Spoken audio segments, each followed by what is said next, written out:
बिरियात city में 14 अगस्त जश्न आज़ादी जो ॾियारो निहायती जोश ऐं जज़्बे सां मल्हाए पियो वञे। तालके जे मुख़्तलिफ़ ऑफ़िसनि ऐं स्कूलनि में अलॻि अलॻि तक़रीबूं मल्हाई वयूं। मुख्य तक़रीब गवर्नमेंट हाई स्कूल में थी, जिते पाकिस्तान जो क़ौमी झंडो फड़काए तक़रीब जो आगाज़ कंदे क़ौमी तरानो हलाए 2 मिंटनि जी ख़ामोशी इख़्तियार कई वई। तक़रीब में उस्तादनि शागिर्दनि पारां पाकिस्तान जी आज़ादी जे हवाले सां तक़रीरूं कई वयूं ऐं क़ौमी तराना चई ख़ुशी जो इज़हार कयो वियो।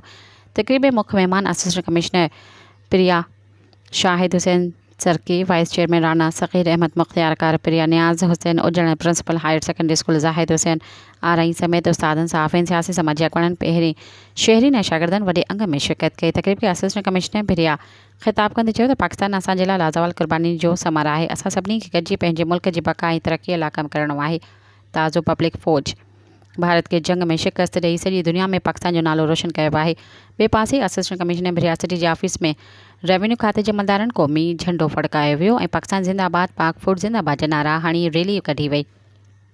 जॾहिं त टाउन कमेटी बिरियात सिटी जे ऑफ़िस में वाइस चेयरमैन राना सग़ीर अहमद पारां तक़रीब रखी वई। तक़रीब में असिस्टेंट कमिश्नर बिरिया शाहिद हुसैन सरकी, मुख्तियार कार प्रिया नियाज़ हुसैन उजण, आमिर मेमण साफ़ी, सदर press club Rana Abdul Sattar, general secretary Nadeem Ali मंगी, राणा राशिद अली समेत टाउन अमले वॾे अंग में शिरकत कई।